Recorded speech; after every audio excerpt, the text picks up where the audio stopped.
আপনি কি জানেন পৃথিবীতে এমন একটি দেশ রয়েছে যার আয়তন একটি বড় পার্কের চেয়েও ছোট।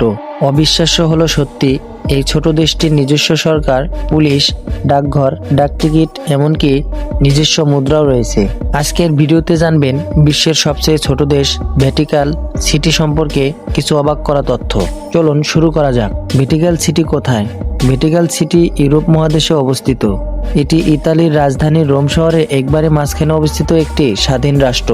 চারদিক থেকেই এটি ইতালি দ্বারা বেষ্টিত, অর্থাৎ এটি একটি এনক্লেভ রাষ্ট্র। 1929 সালে ল্যাটেরান চুক্তির মাধ্যমে ভ্যাটিকান সিটি স্বাধীন রাষ্ট্র হিসেবে স্বীকৃতি পায়। কত ছোট এই দেশ!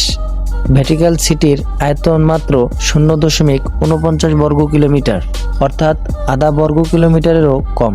এখানে স্থায়ীভাবে বসবাস করেন প্রায় 800 জন মানুষ। এত ছোট হওয়া সত্ত্বেও দেশটির নিজস্ব প্রশাসন, ডাকঘর, পুলিশ বাহিনী, ডাকটিকিট এবং ইউরো মুদ্রা ব্যবহারের অধিকার রয়েছে। এটি বিশ্বের সবচেয়ে ছোট স্বাধীন রাষ্ট্র। কেন এত বিখ্যাত?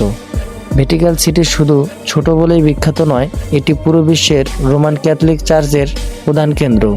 এখানেই বাস করেন পোপ, যিনি বিশ্বের কোটি কোটি ক্যাথলিক খ্রিস্টানের ধর্মীয় নেতা। এখানে রয়েছে বিখ্যাত সেন্ট পিটার্স বেসিলিকা, যা বিশ্বের অন্যতম বৃহৎ ও সুন্দর গির্জা। এছাড়াও রয়েছে ভ্যাটিকান মিউজিয়াম, যেখানে সংরক্ষিত আছে হাজার বছরের শিল্পকর্ম, ভাস্কর্য, বিখ্যাত সিস্টেন প্যানেল।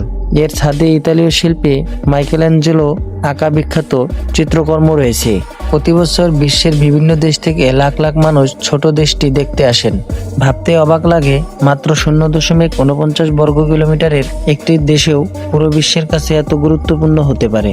ভ্যাটিকান সিটি প্রমাণ করে একটি দেশের গুরুত্ব তার আকারে নয়, বরং তার ইতিহাস, সংস্কৃতি এবং বিশ্বে তার প্রভাবের উপর নির্ভর করে। ভিডিওটি ভালো লাগলে লাইক করুন, বন্ধুদের সাথে শেয়ার করুন এবং এমন আরও তথ্যভিত্তিক ভিডিও দেখতে আমাদের চ্যানেলটি সাবস্ক্রাইব করে পাশে থাকবেন। ধন্যবাদ।